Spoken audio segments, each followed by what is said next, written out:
জান্নাতুল বাকির পাশ দিয়ে নবী যাইতেছেন, হঠাৎ করে নবীজি অন্তর চোখে দেখেন আল্লাহ দেখায় দিচ্ছেন একটা কবরের ভিতরে যুবকের আযাব, আগুনে পুড়ে সাপে কামড় খায় আর মা মা মা করে চিৎকার করে কান্দে।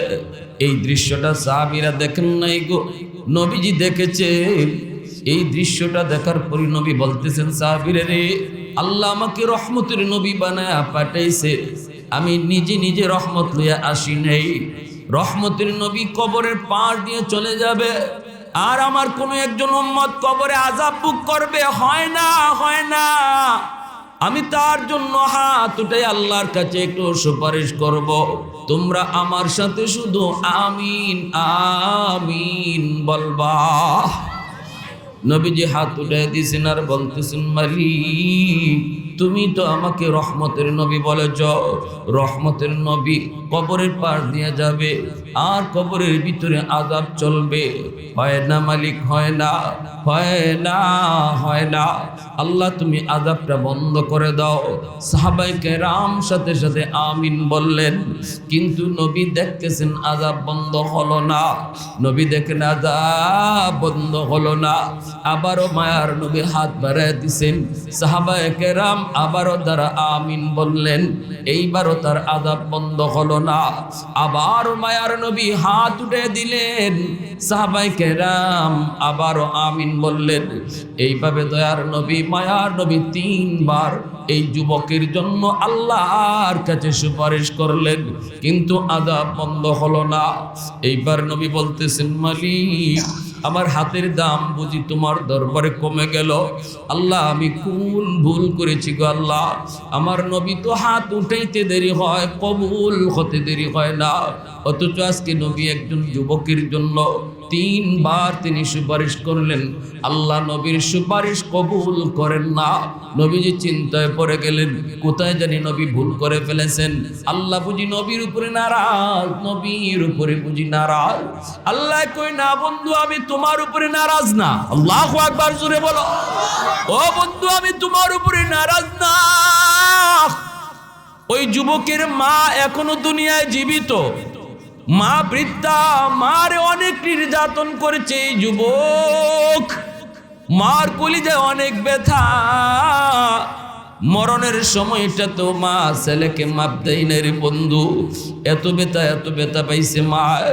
ও বন্ধু মারে একটু খবর দিয়ে তুমি জানো, ওই মা যতক্ষণ পর্যন্ত ছেলেকে মাফ না করবে আমি আল্লাহ তোমার সুপারিশও কবুল করব না। এইবার তুমি বলো, তুমি কারে আইনা ঘরে দাওয়াত করে খাওয়াইবা? মারে বাদ দাও না, বাবারে বাদ দাও না। না না, আব্দুল কাদের জিলানী, মঈনুদ্দিন চিশতিরে আইনা যদি করে তুমি দাওয়াত খাওয়াইয়া দোয়া নেও, তবু আল্লাহ তাদের দোয়া কবুল করবে না।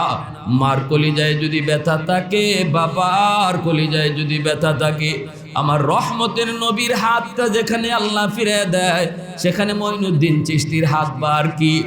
এজন্যই আল্লাহর পাক রব্বুল আলামিন কয়, বন্ধু তার মা যতক্ষণ মাফ না করবে আমি আল্লাহ তারে মাফ করব না।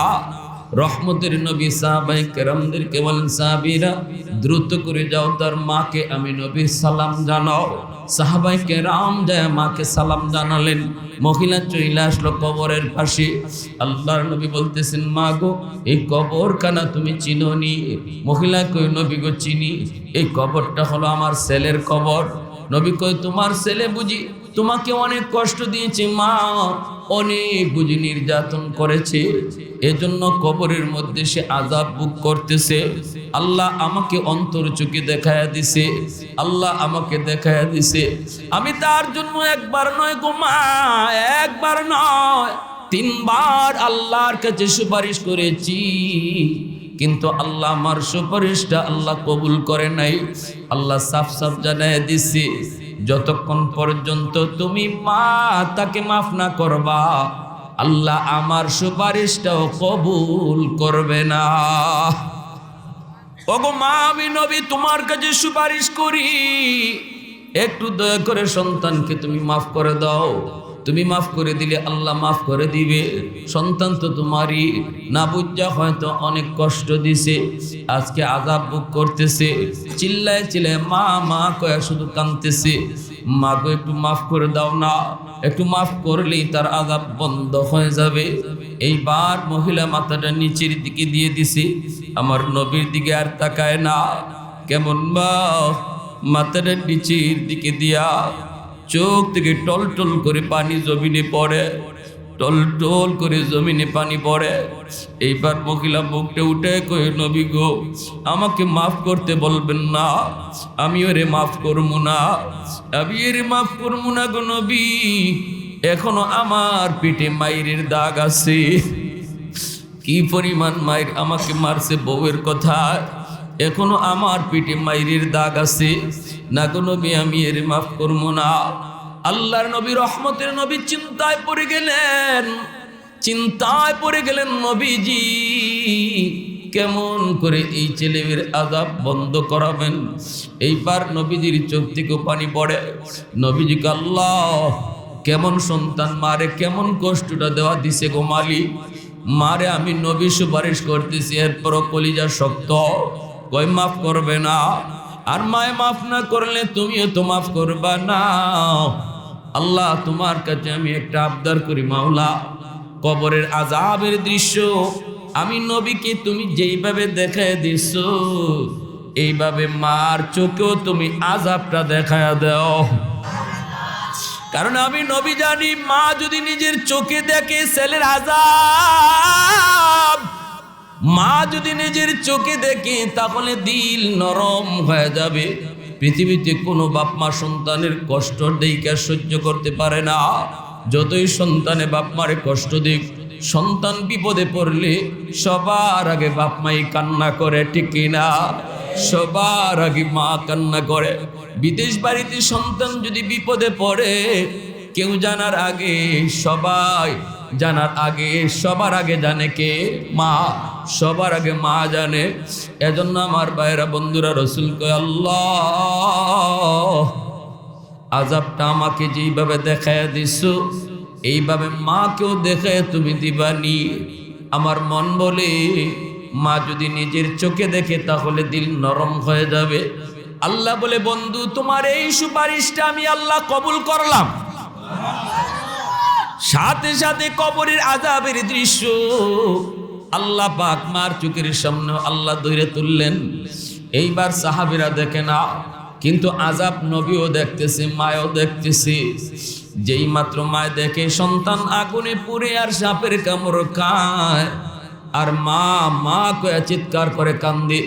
সাথে সাথে মা চিৎকার দেয়া কয়, নবী গো, ওগো নবীজি আমি বুঝি নাই গো নবী, বুঝি নাই, আমার ছেলে এত কষ্টে আছে বুঝি নাই, আমার দিলে যত ব্যথা ছিল আমি সব ভুলে আমার সন্তানকে মাফ করে দিলাম।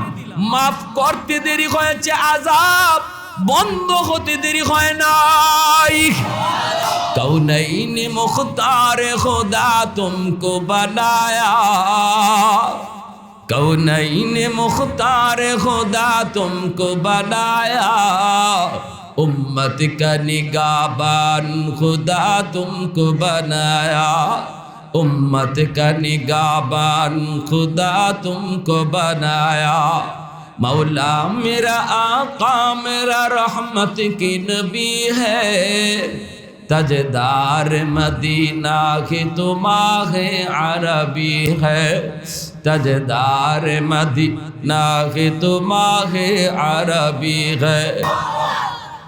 কুমিল্লা একটা শহর, আজ থেকে অনেক আগের যখন কুমিল্লা যাইতে হলে দুইটা ফেরি পার হয়ে যাইতে হইতো, ওই দুই ফেরি পার হইয়া কুমিল্লা শহরে যাইতে হইতো। তখনকার সময়ের একটা ঘটনা, একটা যুবক শিশুকালে মা বাবার একমাত্র সন্তান, বাবা রিক্সা চালায়, রিক্সা চালায় ছেলেকে স্কুলে লেখাপড়া করায়, মা মানুষের বাড়িতে কামকাজ কইরা ছেলের লেখাপড়ার খরচ যোগায়।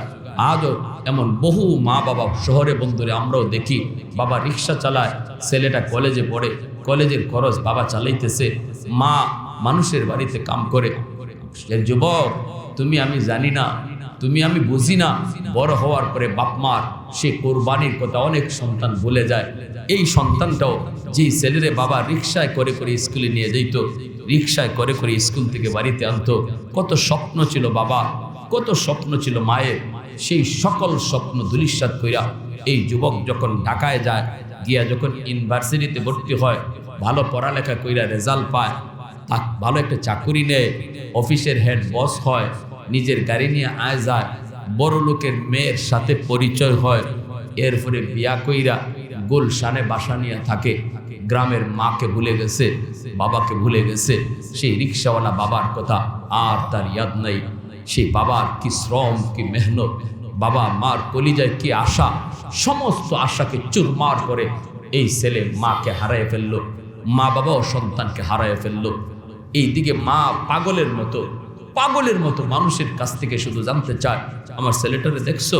মানুষকে শহরে দেখছি, সে অনেক বড় অফিসার। মানুষের মুখ থেকে ছেলের খবর নেয় মা। ঈদের দিন মা সারাদিন রাস্তার দিকে চাইয়ে থাকে, কখন ছেলেটা মার ইয়াদ করে গ্রামে আসে।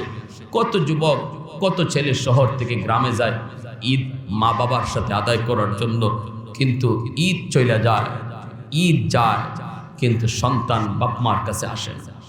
মা একদিন বলতেছে, স্বামী গো, ও স্বামী, সন্তান মা বলতে পারে, কিন্তু মা কোনোদিন সন্তান বলতে পারে না। স্বামী গো, তুমি একটু শহরে যায় দেখো না, সন্তানের চেহারাটা কেমন, শহরে যে একটু দেখো না চেহারাটা কেমন, একটু আমার নিজের দেখাই সে একটু কও না, মানুষের মুখ থেকে আর কত শুনবো। বাবা রওনা দিছে ছেলেকে দেখার জন্য। অফিসের গেটের পাশে যাওয়া মাত্রই দারোয়ান গেটটা আটকে দিল। দারোয়ান কই, কার সাথে দেখা করবেন? কই, অমুকের সাথে। দারোয়ান কই, ইনি তো আমাদের অফিসের হেড বস, বসের সাথে দেখা করা যায় না, আপনি এখানে একটু দাঁড়ান, আমি বসকে যাই জিজ্ঞেস করি। দারোয়ান দেয় কই, স্যার, একজন মুরব্বী মানুষ, অভাবী মানুষ, গ্রামের মানুষ, চেহারা দেখলে বোঝা যায় আপনার সাথে দেখা করতে আসছি। এই কথাটা কওয়ার পর ছেলে তখন বলতেছে, দেখি কে সিসি ক্যামেরা অন করছে। সিসি ক্যামেরা অন করে ছেলে চিনে ফেলেছে দারোয়ান যেই বৃদ্ধ মানুষটার কথা বলল, গেটের পাশে দাঁড়ালো, এই বুড়া মানুষটা আর কেউ নয়, এই বুড়া মানুষটা হলো তার রিক্সাওয়ালা বাবা, যেই বাবা রিক্সা করে করে তার স্কুলে নিয়ে যেত, স্কুল থেকে আবার বাড়িতে আনতো, মাঝে মাঝে কত জায়গায় ছেলেকে নিয়ে ঘুরতেও যেত, শিশু বাচ্চা ঘুরতে মন চায়, কত জায়গায় ঘুরাইতো। বাবাকে দেখার পরেও তার দিলটা নরম হয় নাই। দারোয়ানকে বলতেছে, নে 500 টাকা নে, নিয়া দিয়া দিবি আর বলবি এখন আমি ব্যস্ত, দেখা করার টাইম নাই। নাউজুবিল্লাহ জুড়ে বলেন, আমার টাইম নাই, দেখা করার টাইম নাই, 500 টাকা দিয়ে দিবি। দারোয়ান তো আর জানে নাই বুড়া মানুষটা তার স্যারের কি হয়। দারোয়ান মনে করেছে মনে হয় কোনো ভিক্ষুক। দারোয়ান 500 টাকা আইনা বলতে, চাচা এই যে নেন, স্যার খুব ব্যস্ত মানুষ, স্যারের সাথে দেখা করা যায় না, এই যে নেন, আপনারে 500 টাকা দিয়ে দিছি। তখনই বাবাই কইতেছে, বাজা একটু যাই আমার বাজান রে কও, আমি ভিক্ষুক না, আমি ভিক্ষা নিতে আসি নাই রে বাবা, আমি আসছি শুধু আমার সন্তানের চেহারাটা এক নজর দেখার জন্য। মনে হয় আমার ছেলে আমারে চিনে না, আমারে হয়তো চিনতে পারে না, একটু পরিচয় দিয়া কও আমি তার আব্বা আইছি। সাথে সাথে দারোয়ান চিৎকার দিয়া মাটিতে বৈশা কই, চাচা আপনি বুঝি আমার স্যারের বাবা হন? বলে হ।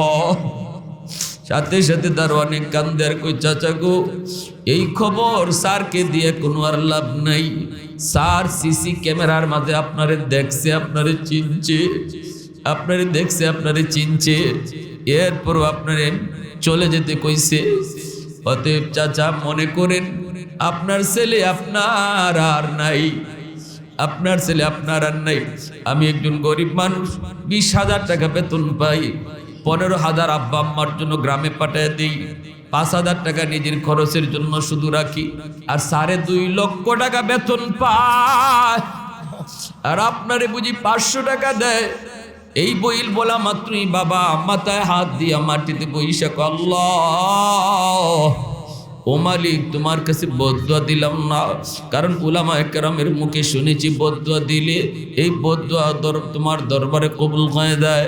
আল্লাহ তোমার কাছে দোয়া করি আমার সন্তানকে তুমি হেদায়েত দান কইরো।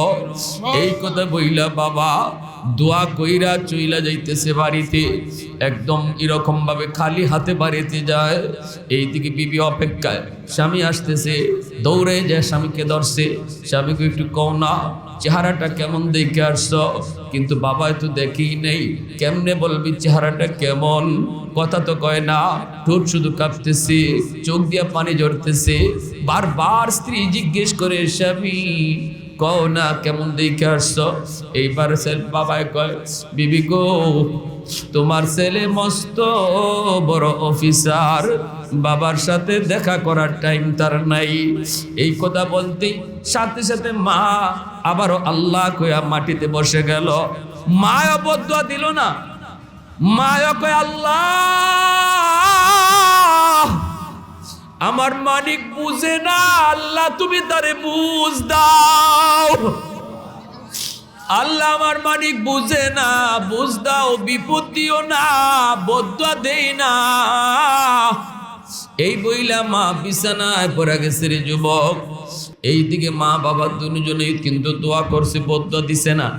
আল্লাহ পাক বাপ মার দুজনের দোয়া কিন্তু আল্লাহ কবুল করে নিছি। কেমনে? এজন্য বলি সাবধান, সন্তান যদি কষ্ট দেয় বদদুয়া দিবেন না, বদদুয়া দিলে কিন্তু কবুল হয়ে যায়। সন্তান বিপদে পড়লে আপনি সবার আগে আপনি কান্না করবেন, এজন্য বদদুয়া দিবেন না। এই ছেলে গুলশান আজাদ মসজিদে জুম্মার নামাজ পড়তে ঢুকছে, পবিত্র রমজান মাস। এই যে রমজান মাস আর মাত্র কয়দিন বাকি, রমজান মাসে সবাই কিন্তু নামাজে যায়, মসজিদ ভরপুর থাকে, রমজানে মানুষের দিল ভালো থাকে, নরম থাকে, ঠিক কিনা জোরে বলেন। ওই যুবক ঢুকছে মসজিদ, এই যুবক ঢুকছে মসজিদে জুম্মার নামাজ পড়ার জন্য। জুম্মার নামাজ পড়ার জন্য যুবক ঢুকে দেখে মিম্বরে বসা আল্লাহর এক বহুত বড় ওলি যাত্রাবাড়ির হযরত মাহমুদুল হাসান দামাত বারকাতুহুম মিম্বরে বসে তিনি জুম্মার বয়ান করেন। এই দিনের বয়ান ছিল মা বাবার কদর, বাপ মার কদর। আল্লাহর ওলি কথা বলতেছেন, শোনো, যেই সন্তান বাপ মারে দুঃখ দেয়, ব্যথা দেয়, তার কিন্তু মৌতের সময় মুখ দিয়া কালেমা নসিব হয় না, কালেমা নসিব হয় না। কথাগুলা বলতেছেন, প্রতিটা কথা যুবকের দিলের ভিতরে গিয়ে লাগতেছে, দিল পরিবর্তন করায় দিতেছে কে? একটু জোরে আওয়াজ দিয়া বলেন কে? উসিলা হলো একজন নবীর নায়েব, উসিলা হলো একজন আলেমের কথা, উসিলা হলো একজন আল্লাহর ওলির জবানের কথা, কিন্তু মূলত দিল ঘুরায় দিতেছে কে? সাথে সাথে যুবক নামাজের ভিতরে কান্না শুরু করে দিল। এতদিন পর্যন্ত সে যা ভুল করেছে সব ভুল সে বুঝতে পেরে যুবক নামাজটা শেষ কইরা সুজা বাসায় না গিয়া মার্কেটে গেল। বাবার জন্য মায়ের জন্য বিভিন্ন রকমের মার্কেটিং করে, চোখ থেকে দরদর করে পানি পড়ে। যুবকের যায় নামাজের মুসল্লা পর্যন্ত বিজায় দিছে, আর কয়, আল্লাহ আমার বাপ মার কাছে আমার মাপ চাওয়ার সুযোগ তুমি দিবানি, মাপ চাওয়ার সুযোগটা দিবানি। এই বইলে যুবক বিভিন্ন ইফতারি নিয়া কুমিল্লা শহরের কাছেই গ্রাম, ওই গ্রামে যাওয়ার উদ্দেশ্যে রওনা দিল। দুইটা ফেরি পার হতে হতে অনেক দেরি হয়ে গেল।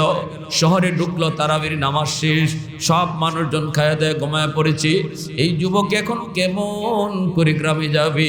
গ্রামে যাওয়ার কোনো সুরত নাই, রিক্সা লাগবে, নিলে গাড়ি লাগবে, কিছু না কিছু না হলে গ্রামে যাওয়া যাবে না।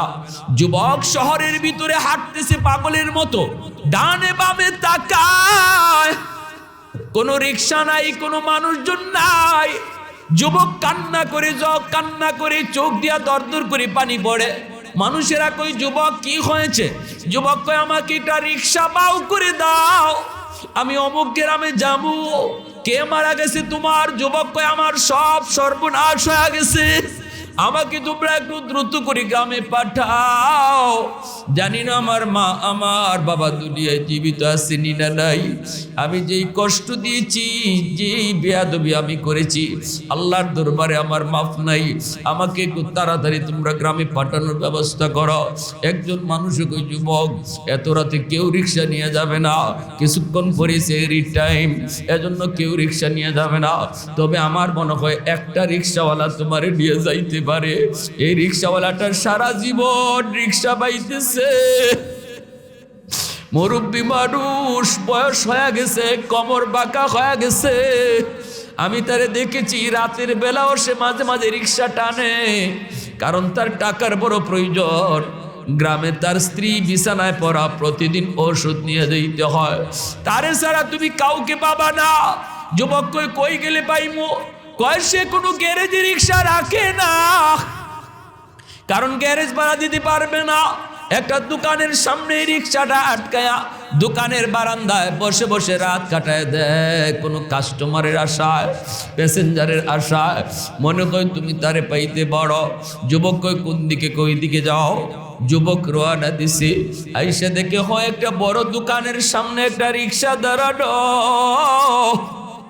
আর একজন বুড়া মানুষ বারান্দার মধ্যে মাটিতে বসে বসে কাঁপতেছে। শীতের বাতাসে কাঁপতেছে, কিন্তু মুখটা চেনা যায় না। গামছা দিয়া মুখটা পেঁচে রাখছে যেন বাতাস নাক মুখ দিয়ে ঢুকতে না পারে, মুখটা চেনা যায় না। যুবক কাছে গিয়েই কয়, চাচা অমুক গ্রামে যাইবেন নি? যুবক যারে চাচা কয়া ডাক দিছে, যুবক জানে না এই চাচাই হলো তার রিক্সাওয়ালা বাবা। যেই মাত্র কইছে চাচা যাবেন নি, সাথে সাথে বাবা ছেলের চেহারা না দেখলো, কণ্ঠটা শুনে বাবা ছেলেকে চিনে ফেলেছে। কারণ পৃথিবীতে বাপ মা সন্তানের কণ্ঠ কোনোদিন ভুলে না। হাজারো শিশু বাচ্চার ভিতরে কোন বাচ্চাটা মার, এটা কিন্তু মা ওয়া ওয়া শব্দ শুনলেই বুঝে ফেলে। পৃথিবীতে একমাত্র বাপ মা, যেই বাপ মা সন্তানের কণ্ঠ কোনোদিন ভুলে না। যেই মাত্র ছেলে কইছে চাচা অমুক গ্রামে যাইবেননি, বাবা তো চিনে ফেলেছে। আবার সন্তান তো এসে আমাকে জিগায়, বাবা আর মাথা তুলে না, চেহারা আর দেখায় না। বাবা মাথাটা নিচের দিকে দিয়েই কইতেছে, হ বাবা যাব, হ বাবা যাব। ছেলে কয় ভাড়া কত দেওয়া লাগবে? তখনই বাবা মাথা নিচের দিকে দেওয়া, মাথা তুলে না, চোখ থেকে টপ টপায়া পানি পড়ে বাবার কান্দে। আর কই বাবা রে, জীবনে কত মানুষের কাছ থেকে আমি ভাড়া নেই, আজ আমি তোমার কাছ থেকেও ভাড়া নিব না। কারণ বাবার মনে পড়ে গেছে জীবনে কতবার আমি বাবা তোমার রিক্সা উঠাইছি, কত করে রিক্সা স্কুলে নিলাম, কত করে স্কুল থেকে বাড়িতে আনলাম, কত করে বাজারে ঘুরাইলাম, কত দিকে বাবাই তোমারে নিয়ে হাঁটলাম ঘুরলাম। আজকে কোনোদিন বাবা রিক্সার ভাড়া তোমার কাছ থেকে চাই নাই, আজকে তুমি বুঝি বাবারে রিক্সা ভাড়া দিতে চাও। বাবা মাথার নিচের দিকে দিয়ে কইতেছে, বাবা তুমি আমার রিক্সায় উঠো, আমি তোমার কাছ থেকে ভাড়া নিব না। আল্লাহু আকবার। পৃথিবীতে মায়ের মতো আপন কেউ হবে না, পৃথিবীতে বাবার মতো আপন কেউ হবে না। তোমরা কোনোদিনও মায়েরই মনেতে কষ্ট দিও না, তোমরা কোনোদিনও বাবারই মনেতে কষ্ট দিও না। কত পাপিয়ে মন আছে মাকে কষ্ট দেয়, মায়ের মনে কষ্ট দিয়ে অভিশাপ নেয়। মায়ের মনে কষ্ট দিলে খোদা যে সহে না, মায়ের মনে কষ্ট দিলে খোদা যে সহে না। তোমরা কোনোদিনও মায়েরই মনেতে কষ্ট দিও না, তোমরা কোনোদিনও বাবারই মনেতে কষ্ট দিও না। 10 মাস 10 দিন গর্ভে রেখে মা জননী তোমায় আমায় করছে লালন এই ধরনী। সে কথা কি বন্ধু তোমার মনেতে পড়ে না, সে কথা কি বন্ধু তোমার মনেতে পড়ে না। তোমরা কোনোদিনও মায়েরই মনেতে কষ্ট দিও না, তোমরা কোনোদিনও বাবারই মনেতে কষ্ট দিও না। এই বইলা ছেলে রিক্সা উঠে গেল। ছেলে কই আমি তোমাকে ডাবল ভাড়া দিব, একটু তাড়াতাড়ি নিয়ে যাও। বাবাই রিক্সা টানে, ছেলে রিক্সার সিটি বসা, গ্রামের দিকে রওনা দেয়। বাবা যায় আর বাবা কান্দে, এইদিকে ছেলে সিটি বইসে কান্দে, ওইদিকে বাবা রিক্সা চালায় আর বাবায় কান্দে। একটু পরে বাবাই টের পাইল ছেলে কাঁদতেছে। বাবাই জিজ্ঞেস করে, বাজান অমুক গ্রামে তুমি কেন যাবা, কি জন্য যাবা রে বাবা? ছেলে কয়, এই গ্রামটা হলো আমার নিজের গ্রাম, এই গ্রামে আমার মা থাকে, আমার বাবা থাকে, আমি আমার বাপ মার সাথে অনেক দিন যাবৎ দেখা করি না, আমি বড় নিমুখ খারাপ, আমি বড় কুলাঙ্গার, জানি না আল্লাহর দরবারে আমার মাফ আছে না নাই, আপনি একটু দ্রুত করে আমাকে নিয়ে যান, আমি আমার আব্বা আম্মার কাছে মাফ চাইতে এসেছি। আল্লাহ আমার দিল ঘুরে দিছে, আমি অন্ধকার জগতে ছিলাম গো, আমি তো ভুল পথে ছিলাম, আল্লাহ আমার সঠিক বুঝটা ফিরে দিছে। এই কথা বলতেই বাবা এইবার আল্লাহর শুকরিয়া আদায় করে বাবা কয়, আল্লাহ তুমি বুঝি আমাদের দোয়া কবুল করছো। সাথে সাথে বাবা রিক্সাটা আটকায় ফেলায়, রিক্সা থেকে নামে। ছেলে কই, চাচা আটকায় না, একটু দ্রুত যান। বাবা রিক্সা থেকে নাই মা, এইবার মুখ থেকে মাফলারটা সরাইতেছে আর কাঁদতেছে। কই, বাজান রে দেখো তো এই বুড়া মানুষটারে চিনোনি, দেখো তো বাবা একটু বুড়া মানুষটারে চিনোনি। যেই মাত্র মাফলারটা সরাইয়া দিছে, ছেলে লাফ দিয়া গিয়া বাবার পা জোরে কান্না শুরু করে দিল। আর বাবা টান দিয়া বুকে উঠে কপালে চুমা খায়, কপালে চুমা খায়। বাবার সাথে সাথে কিন্তু সন্তানকে মাফ করে দিল। বাবার কলিজা কিন্তু খুশি হয়ে গেল। দরজার কাছে গিয়ে আম্মা কয়া ডাক্তার দিতে দেরি হয়েছে। এতদিন পর্যন্ত যেই মা বিছানায় শুয়ে শুয়া খালি মানিক মানিক কুয়ে কুয়ে কান্ত, বাজাননি কোন দিন আমার আজরাইলের সাথে সাক্ষাৎ হয়ে যায়, এর আগে বুঝি আমি মা তোমাকে একটা নজর দেখবো না। ওই মার কাছে যায় যখন আম্মা কয়া ডাক দিছে, সাথে সাথে মা সুস্থ হয়ে বিছানা থেকে দাঁড়ায় গেছে। এজন্য পৃথিবীতে একমাত্র মা বাবা যাদেরকে খুশি করে খুব সহজ। এ যুবক যদি কষ্ট দিয়া থাকো, মাফ চাইতে দেরি, বাপ মায় মাফ করতে দেরি হয় না। সন্তান কোনোদিন বাপ মার কাছে বড় হয় না, যত বড়ই হোক না কেন সন্তান বাপ মার কাছে সব সময় ছোট থাকে রে বাবা। আজকে তুমি বড় হয়ে গেছো, বাবার কোমরে শক্তি নাই, বাবা তোমার দিকে তাকায় আছে, আমার ছেলে কখন জানি আমার জন্য ঔষধ নিয়ে আসে।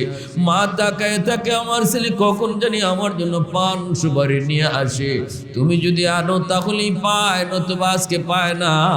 একদিন তুমি বাবার হাতের দিকে তাকায় দাগদা, আমার আব্বা বাজার থেকে কিছু আমার জন্য আনলে আমি পাবো। ওই দিন কিন্তু বাবা খালি হাতে বাড়িতে যায় নাই, তোমার আমার জন্য কিছু না কিছু লইয়া বাড়িতে গেছে। এ যুবক, এজন্য আজকে ওই বাবা গায়ের শক্তি নাই, পকেটে টাকা নাই, বাবা আজকে তোমার আমার মুখের দিকে তাকায় আছে, ঠিক কিনা?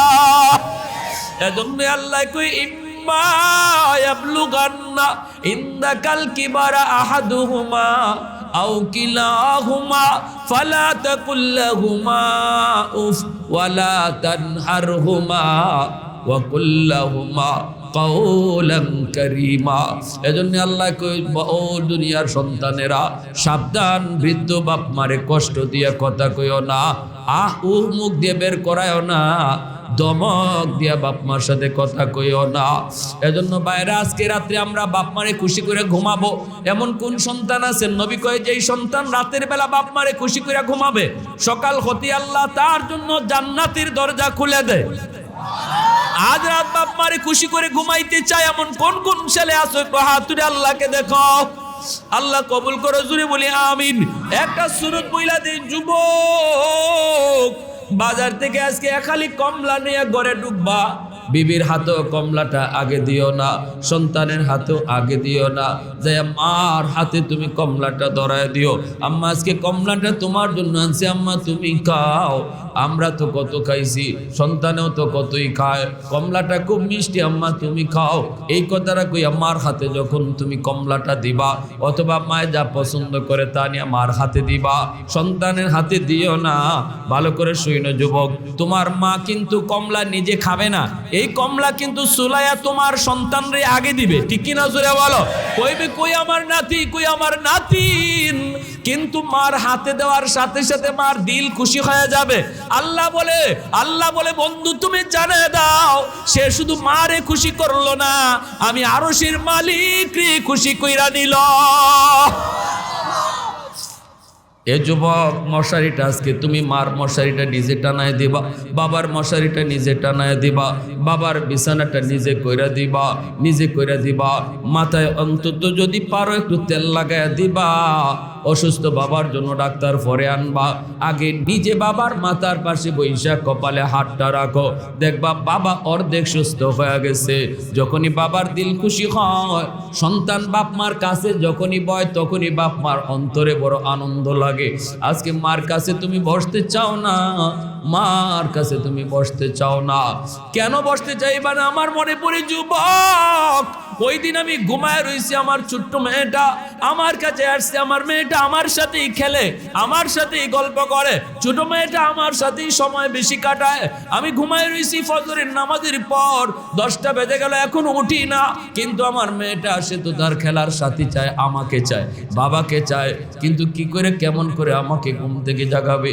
আইসা আব্বুকে ডাক দেয় না, আইয়া আমার বিছানার মধ্যে আইসা ঘুমাইছে, আমার বালিশটার মধ্যে মাথাটা লাগাইছে, মাথাটা লাগায়া এরকম ভাবে আমার গালের সাথে গালটা লাগায়া এইভাবে ঘষাইতেছে যেন আমার ঘুমটা ভাঙ্গে। মাঝে মাঝে আমার নাকের সাথে নিজের নাকটাও লাগায়, তখন আমার ঘুমটা ভেঙে গেছে। ঘুমটা ভাঙ্গার পর আমি চাই না, আমি চোখটা মুইজেই রাখছি, আর আমি মনে মনে চাইতেছিলাম, এত ভালো লাগতেছিল আমার, এত খুশি, মন চাইতেছে আর একটু আমার গালটা যদি আমার সন্তানে, আমার বাবুটা যদি আর একটু গালটা ঘষায়, আমার এতক্ষণ এত ভালো লাগে, আমি যদি চোখ খুলি তাহলে তো সরে যাবে, এজন্য আমি চোখটা খুলি না। শুধু ভালো লাগতেছে, যদি আরাম লাগতেছে, মন শুধু চাইতেছে। ভাইয়েরা বন্ধুরা, একটু পর চোখটা তাকাইলো, মাত্রই হাইসা দিল। ভাইয়েরা, তখন আমার চোখ থেকে দৌড় দৌড় করে পানি পড়ে, কোন কথা মনে কইরা? আজকে আমার সন্তান আমার কাছে বসলে পরে আমার যতটা ভালো লাগে, আমার মা দুনিয়ায় না, আমার বাবা হয়তো দুনিয়ায় নাই, অথবা বাপ মা দুনিয়া আছে, ওই বাপ মাও চায় আমার সন্তানটা একটু আমার কাছে আইসা বসুক, আমার সন্তানটা একটু আমার কপালে হাত রাখুক, তখন বাপ মার দিল খুশি হয়ে যায় রে যুবক। আল্লাহ কই, বন্ধু তুমি জানাই দিও, যে কোনো আচরণে যখন সন্তান বাপ মারে খুশি করে, তখন আমি আরশের মালিক তার উপর খুশি হয়ে যায়। মুখ বইরা আম্মা কইয়া ডাক দিও, মুখ বইরা বইরা আব্বা কইয়া ডাক দিও। বাজারে যাইতে কইও আব্বা বাজারে যাই, কিছু লাগবে নি। ঘর থেকে বের হতে কইও আম্মা ঘর থেকে বের হই, বাজারে যাই মা তোমার কিছু লাগবে নি। এই যে মুখ বইরা আম্মা আম্মা আব্বা আব্বা ডাকবা, এই বাবা ডাকটা বাবা শোনার জন্য বড় আকাঙ্ক্ষিত, আম্মা ডাকটা শোনার জন্য মার দিলটা বড় আকাঙ্ক্ষিত। এজন্য বড় হওয়ার পরে আমরা অনেকেই আম্মাকে বেশি আম্মা ডাকি না, আব্বাকে বেশি আব্বা কইয়া ডাকি না। শিশুবেলা যতবার আব্বা আব্বা কইছো, আম্মা আম্মা কইছো, বড় হয়ে কথা কওয়ার আগে আম্মা, কথা কওয়ার পরে আব্বা, কথা কওয়ার মাঝখানে আম্মা, এইভাবে তুমি ডাইকো। এই আম্মা ডাক শুনলে পরে মা খুশি হয়ে যায়। পৃথিবীতে আর কোনো মানুষকে এত সহজে খুশি করা যায় না, বাপ মারে যত সহজে খুশি করা যায়। আর আল্লাহ বলেছে, বন্ধু আর বাপ মা খুশির লগে লগে আমি আল্লাহ তার উপর খুশি। আল্লাহ আমাদের সবাইকে কবুল করেন, আমাদের প্রত্যেকের আব্বা আম্মার সঠিক খেদমত আদায় করার তৌফিক দান করেন। আর যাদের বাপ মা নাই, বলবেন হুজুর আমরা কেমনে খুশি করব? একখান হাদিস কই, আবু দাউদ শরীফের রাওয়ায়াত, মান যারা কবর আবাইহি ফি কুল্লি জুমআতিন গুফিরা লাহু কুতিবা বাররান। সন্তান যদি জুম্মার দিন বাপ মার কবর জিয়ারত করে, তাহলে আল্লাহ পাক এই সন্তানের উপরে বাপ মারে রাজি করায়া দেয়, আল্লাহ এই সন্তানকে মাফও করে দেয়, সন্তানের উপরে বাপ মা খুশি হয়ে যায়। বলুন তো, জুম্মার দিন বাপ মার কবর জিয়ারত কঠিন কাজ না সহজ কাজ? কারা কারা জুম্মার দিন কবর জিয়ারত করবো? ইনশাআল্লাহ জুম্মার দিন অবশ্যই কবর জিয়ারত করব। মা বাবা দাদা দাদি আত্মীয় স্বজনের কবর, তারা আমাদের কাছে পাওনা।